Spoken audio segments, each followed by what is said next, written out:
We inscribed everything for him in the tablets, which taught and explained everything, saying, "Hold on to them firmly, and urge your people to hold fast to their excellent teachings. I will show you the end of those who rebel."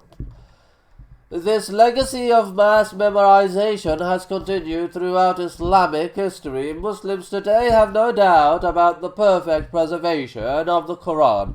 This oral tradition, spanning nearly 1,500 years, has seen the Quran being passed down from teacher to student in an unbroken chain going all the way back to Prophet Muhammad himself. Today it is estimated there are many millions of Muslims who have memorized the entire Quran from cover to cover in its original Arabic. This is testament to the promise made by God to protect the Quran. The Orientalist scholar William Graham stated that the Quran is perhaps the only book, religious or secular, that has been memorized completely by millions of people. Here are just a few examples of what some other non-Muslim textual scholars have to say about the preservation of the Quran. The Orientalist A.T. Welch writes, "For Muslims the Quran is much more than scripture or sacred literature in the usual Western sense. Its primary significance for the vast majority through the centuries has been in its oral form, the form in which it first appeared as the recitation chanted by Muhammad to his followers over a period of about 20 years. The revelations were memorized by some of Muhammad's followers during his lifetime, and the oral tradition that was thus established has had a continuous history ever since.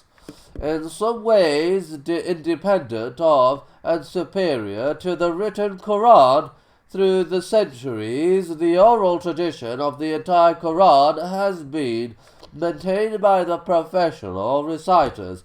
Until recently, the significance of the recited Quran has seldom been fully appreciated in the West.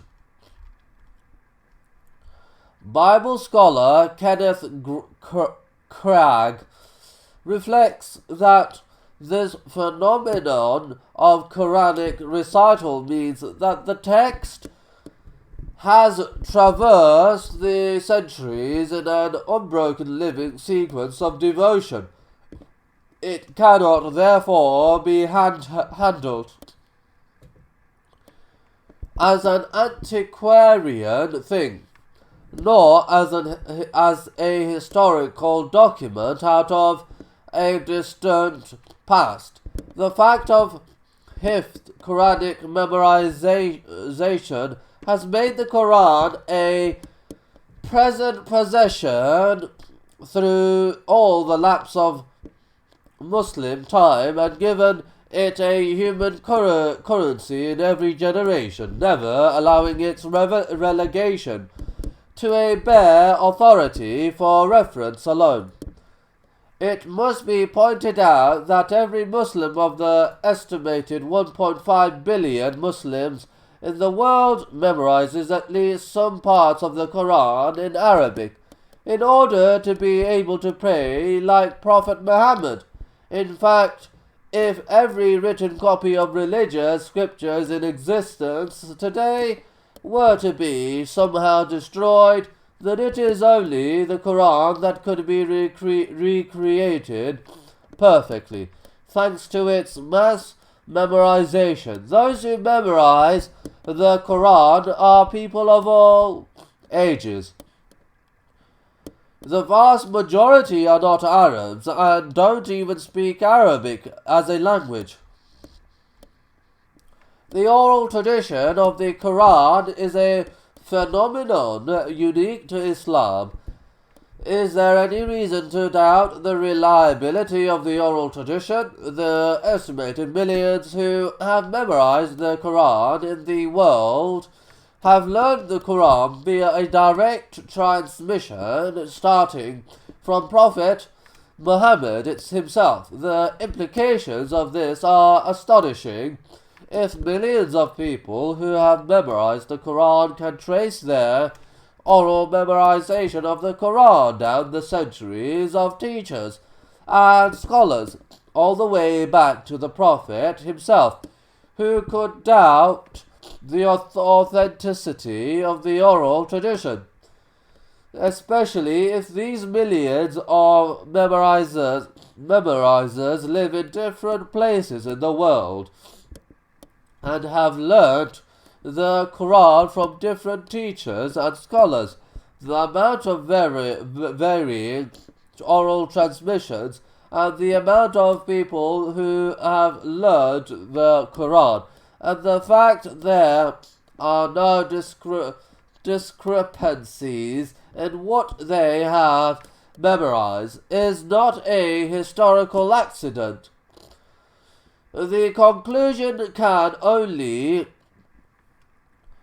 be that the Quran memorized today is the one that was taught over 1,400 years ago. There is no other rational explanation for this unique oral phenomenon. Unless someone argues that all of these memorizers throughout the ages at different points in time and different places in the world somehow came together to ensure that they all memorized and recited the exact same Quran. To pose such an argument, however, is conspiratorial and absurd.